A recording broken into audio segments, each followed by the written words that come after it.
इस वक्त बिहार में काफ़ी ज़्यादा चुनावी हलचल है। कांग्रेस ने भी पूरी ताकत झोंक रखी है। कांग्रेस के वरिष्ठ नेता सचिन पायलट साहब इस वक्त मेरे साथ हैं।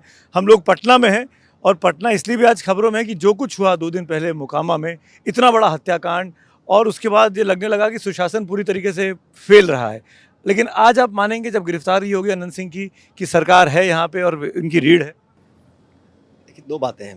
पहली बात तो इतना बड़ा और इतना ओपन पॉलिटिकल वायलेंस हुआ, एक पॉलिटिकल हत्या हुई, तो हत्या करने वाले जो लोग हैं, उनको पोषण देने का काम किसने किया होगा? 5 साल से सरकार जो थी, उसकी नाक के नीचे पॉलिटिकल मर्डर हो रहा है, अपहरण हो रहा है, लूटपाट हो रही है, उसके लिए कौन ज़िम्मेदार है?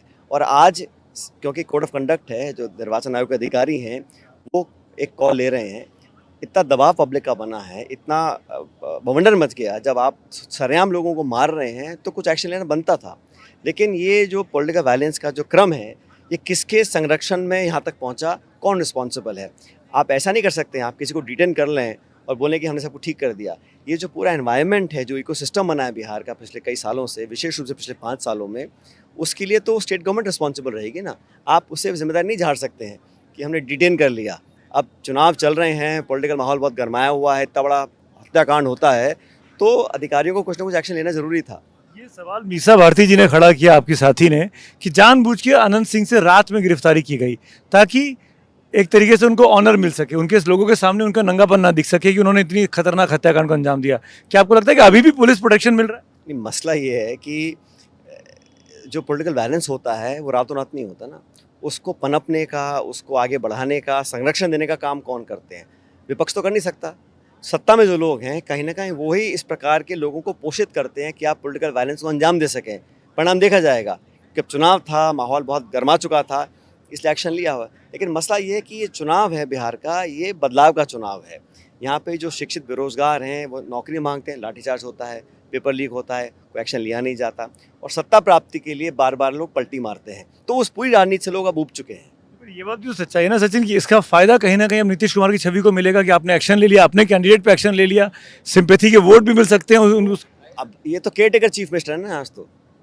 आज जो है, आप अब जानते हैं कानून क्या है। जब कोड ऑफ कंडक्ट चल रहा होता है तो सरकार की नहीं चलती है। यहाँ डीजीपी चीफ सेक्रेटरी जो है वो दिल्ली से लगते हैं, तो वो क्या एक्शन लिया वो अलग बात है। लेकिन जो क्राइम हुआ उसके लिए कौन रिस्पॉन्सिबल है? आप छवि की बात करते हैं, अब मामला छवि का नहीं है। मुख्यमंत्री जी को कोई नए व्यक्ति नहीं है, सब जानते हैं। लेकिन जिस दबाव में वो काम कर रहे हैं, जिस प्रेशर में भाजपा ने उनको ले रखा है, वो दीवार पे दिख रहा है लिखा हुआ। इसलिए पब्लिक अब इस पूरे गठबंधन से ऊब चुकी है, वो एक बदलाव की ओर बढ़ रही है और 14 तारीख को जब परिणाम आएंगे, वहाँ गठबंधन को बहुमत मिलेगा, ऐसा मैं मानता हूँ। तो नीतीश कुमार कैंपेन कर रहे हैं, बारिश में भी 8-8, 9-9 रैलियां कर रहे हैं, बीजेपी कह रही है कि कौन कह रहा है कि अस्वस्थ है वो? मैंने भाई ऐसा है, उनको भगवान लंबी उम्र दे, मैं तो हमेशा उनके स्वास्थ्य की कामना करता हूँ। लेकिन बात ये नहीं है कि उनका स्वास्थ्य कैसा है, बात यह है उनकी राजनीति कैसी है।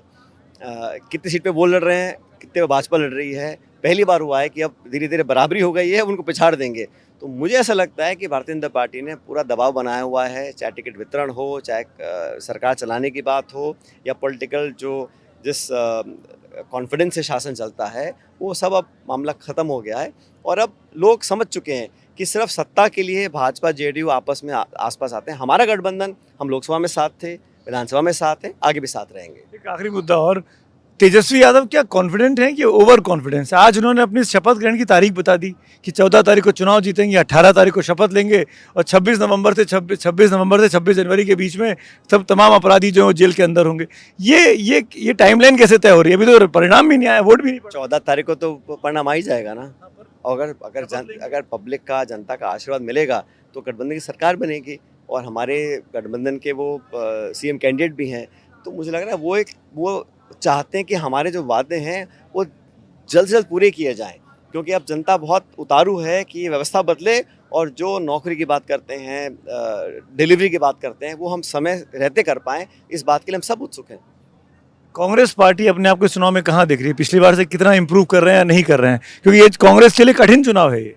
चुनाव तो हर चुनाव चुनौती होती है, लेकिन हमारा है हमारी कोशिश ये रहेगी हमारा स्ट्राइक 100% रहे।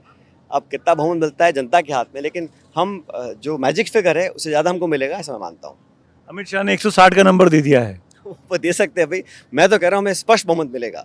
हमारे गठबंधन को, तमाम साथियों को, हम मिलकर चुनाव लड़ रहे हैं और चुनाव जनता लड़ रही है, बिहार के लोग लड़ रहे हैं। हम तो एक माध्यम हैं, बदलाव लाने का, क्योंकि लोग देख चुके हैं, थक चुके हैं, ऊब चुके हैं उन्हीं वादों से, उन्हीं भाषणों से, उन्हीं चेहरों से, और अब बदलाव चाहते हैं। एक हेडलाइन की दरकार है मुझे आपसे, और वो ये कि कांग्रेस पार्टी अपना डिप्टी सीएम क्यों नहीं चाह रही? कांग्रेस पार्टी अनाउंस कर दी तेजस्वी होंगे, मुकेश सहनी होंगे, पर खुद कांग्रेस पार्टी कहीं दिख ही नहीं रही है, जबकि दूसरी बड़ी पार्टी।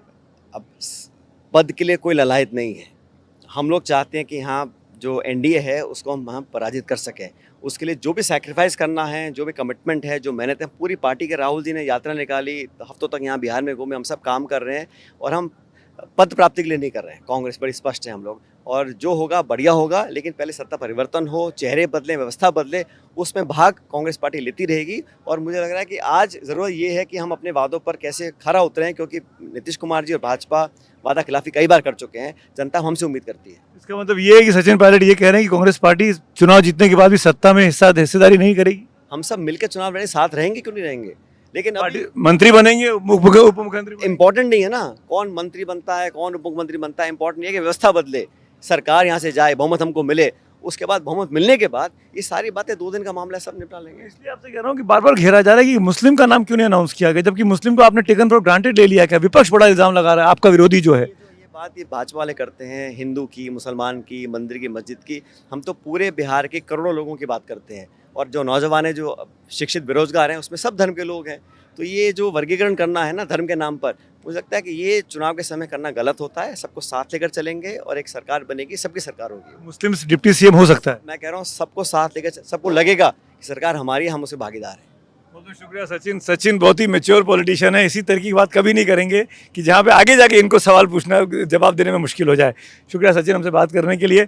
एनडीटीवी इंडिया देख रहे थे आप। पटना से मैं सुमित अवस्थी अपने सहयोगी मुकेश कुमार के साथ।